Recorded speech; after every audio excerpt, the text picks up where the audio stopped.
talked about creating character and layers in character. It's something that helps me when I'm working and kind of breaking down and understanding it, because as animators there's a lot of questions when we get into animating a character in a shot. So I go through it from mechanics to motivation. You talk about the body mechanics of the character and its anatomy. We talked about the personality of the character and developing those personalities. And then we talked about how that personality affects their emotion, what's driving the scene. And the emotion is the strongest driver and current, like how they move and how they react. And so that's like the strongest motivator in the scene currently, and how that's what we go see as an audience. Like, we want to see emotions on the characters, and that's how we connect to them.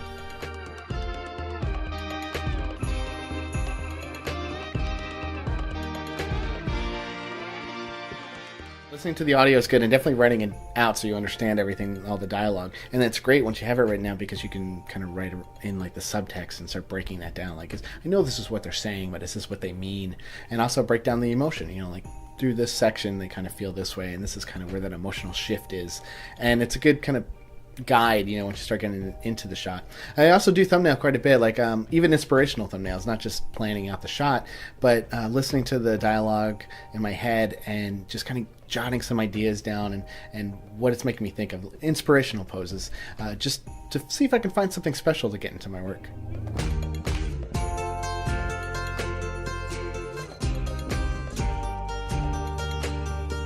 So if I do shoot a lot of reference for a shot, one of the tricks that I do is I line them all up and I play them in a long clip, and I let them compete against each other and wait for the best one to kind of pop out. So as you're watching it, you kind of zone out, but you're looking for that magic moment. Like, that's something about that shot that really stands out. And so what I'll do is I'll kind of weed out the weaker takes. If I have 8, I might pull out one, and that one's not good. It's good enough as like the 7. These 7 are good, and then you watch it on, like, well, this one's not as good as the other 6, and you can narrow it down that way until you have the really, like, maybe top 3, or if you're lucky enough, the top 1 per solid performance. But usually you can pick and choose, and then I'll edit those together. But you're looking for something that you didn't expect, and that's the kind of magic that you want to get into your work.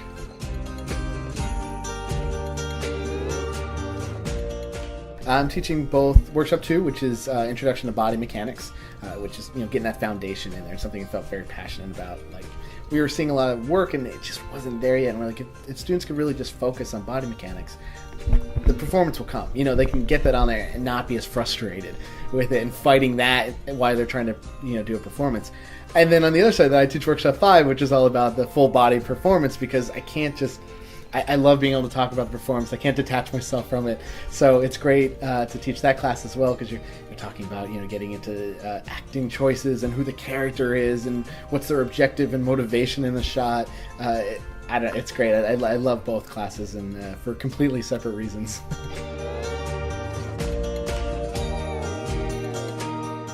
I really love working with the students. I love seeing them get better and grow, and that confidence grow, and them taking on more challenging shots and knowing that they can do it. It's always been very rewarding, and I think it also, in a selfish way, it helps the instructors as well, because I think having to sit down and explain what you do forces you into another level of understanding. It's very hard to be like, this is why this does that, and this is this, when you just kind of throughout your day, like, you know why, but you just kind of do it, and you have to say it in a way that it makes sense, and you have to become a better communicator. And I feel like for me it helps me with my job too, because I'm like, oh yeah, like you started to understand it more too. But so I think it's a little bit of both. I feel like I get a lot from the students, and I'm so happy to see them grow. And when I get the emails that they're like, I'm at this studio, and I'm like, heck yeah, man, that's awesome. And then me going back to work going, I am a better animator now, so iAnimate helps everybody.